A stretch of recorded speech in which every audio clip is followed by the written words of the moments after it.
Welcome back to the channel.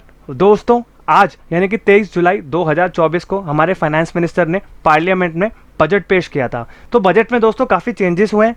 काफ़ी changes tax payers के फ़ायदे के लिए थे और जो काफ़ी चेंजेस उन्होंने किए थे जो टैक्स पेयर के फ़ायदे के लिए नहीं थे। तो दोस्तों हम लोग आज के वीडियो में प्रॉपर जो भी हाईलाइट्स है बजट के वो हम लोग एक एक करके डिस्कस करेंगे कि टैक्स पेयर्स को क्या फ़ायदा हुआ है और टैक्स पेयर्स के लिए क्या फ़ायदा नहीं हुआ है। तो दोस्तों वीडियो को कंटिन्यू करते हैं।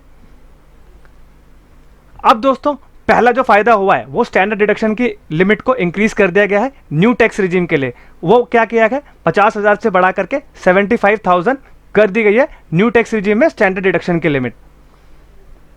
अब दोस्तों सेकंड आता है जिनकी फैमिली पेंशन आती है। फैमिली पेंशन को जो डिडक्शन मिलती थी आपका 15,000 मिलता था और 33/113% मिलता था। तो उसकी जो 15,000 की लिमिट है उसको बढ़ा करके 25,000 कर दिया गया है। अब दोस्तों सबसे बड़ा और सबसे इंपॉर्टेंट चेंज जो किया है वो कैपिटल एसेट यानी कि आपके लॉन्ग टर्म कैपिटल गेन और शॉर्ट टर्म कैपिटल गेन से रिलेटेड चेंजेस बहुत ही फायदे भी हुए हैं और काफ़ी नुकसान भी हुआ है जो शेयर मार्केट में काम करते हैं। तो वो हम लोग देखते हैं। अब दोस्तों शॉर्ट टर्म कैपिटल एसेट है आपकी जो लिस्टेड सिक्योरिटीज़ है, अगर वो 1 साल के अंदर अंदर आपने सेल कर दी तो वो आपका शॉर्ट टर्म कैपिटल एसेट बनेगा। और लॉन्ग टर्म कैपिटल एसेट रहेगा आपका, अगर 12 महीने से ऊपर हो गई तो आपका लॉन्ग टर्म कैपिटल एसेट रहेगा। और other than 2 A and B को हटा करके जो भी आपकी एसेट की क्लासिफिकेशन रहेगी या 2 साल के ऊपर आपने बेचा या खरीदा तो वो क्या रहेगा, आपका long term capital gain consider किया जाएगा। अब दोस्तों टैक्सेशन की बात कर लेते हैं। Taxation on STCG is increase from 15% to 20%। दोस्तों ये बहुत ही नुकसानदेह बात है। जिनका शॉर्ट टर्म कैपिटल गेन हुआ है तो उनको अगले साल से क्या देना पड़ेगा, 15% की जगह 20% टैक्स देना पड़ेगा, जो कि बहुत ही टैक्स पेयर्स के लिए बहुत ही बुरी खबर है। अब दोस्तों पांचवा हम लोग बात कर लेते हैं एलटीसीजी के बारे में, जो कि जो लॉन्ग टर्म कैपिटल गेन हुआ करता था उसकी क्या लिमिट रहा करती थी। 1 लाख तक पे आपको कोई टैक्स नहीं देना पड़ता था। लेकिन ये टैक्स पेयर्स के लिए बहुत फायदा है कि उनको क्या है 1,25,000 तक की लिमिट प्रोवाइड कर दी गया। उसी के ऊपर आपको क्या लगेगा, लॉन्ग टर्म कैपिटल गेन पे टैक्स लगेगा। अब दोस्तों छठा हमारा चेंज जो आता है वो आता है taxation on long term capital gain. दोस्तों लॉन्ग टर्म कैपिटल गेन पे पहले क्या हुआ करता था कि 10% का आपका टैक्स लगा करता था। अब उसको बढ़ा करके 12.5% कर दिया। जो फायदा ऊपर दिया है उसी फायदे को इन्होंने यहां से निकाल दिया। तो दोस्तों ये बहुत ही बुरी खबर है।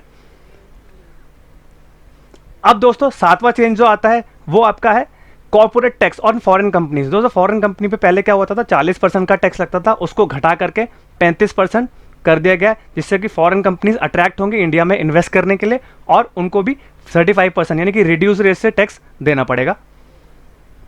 अब दोस्तों आठवां जो मेजर चेंज है वो हम बात करते हैं employers contribution to pension scheme. दोस्तों आपको 80CCD2 जो आपको डिडक्शन मिलती थी वो पहले आप क्या करते थे 10% कंट्रीब्यूट करते थे।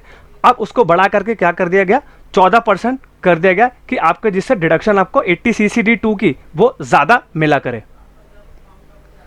अब दोस्तों नौवां चेंज हम डिस्कस करते हैं वो आपका आता है STT on futures has been increase from 0.0125% to 0.02%। यानी कि आपकी जो फ्यूचर्स पे सिक्योरिटी ट्रांजैक्शन टैक्स लगता था वो आपका बढ़ा करके 0.02% कर दिया गया।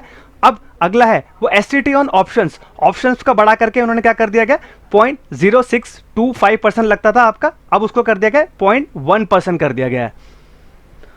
अब दोस्तों मेजर चेंज आपका है यानी कि आपका न्यू टैक्स रिजीम में काफी चेंजेस किए हैं, वो हम लोग देखते हैं कि क्या मेजर चेंज किया है।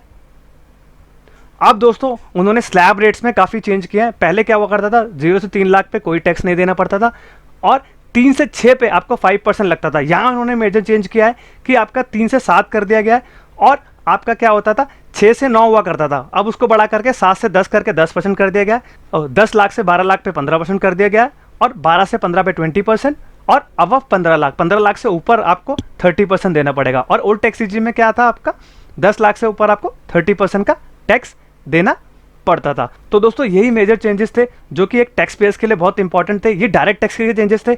अब अगले वीडियो में हम लोग बात करेंगे इनडायरेक्ट टैक्स यानी कि जीएसटी से रिलेटेड चेंजेस के बारे में, वो नेक्स्ट वीडियो में हम बात करेंगे। अगर दोस्तों ये वीडियो इन्फॉर्मेटिव लगा हो तो चैनल को लाइक सब्सक्राइब और शेयर करिए और बेल आइकन भी प्रेस कर दीजिए, जिससे कि मैं आपके लिए ऐसे ही इंपॉर्टेंट अपडेटेड वीडियोस और आपके बहुत ही इंफॉर्मेटिव वीडियोस लेके आता रहूं। I hope you like this video. Thank you very much and have a nice day.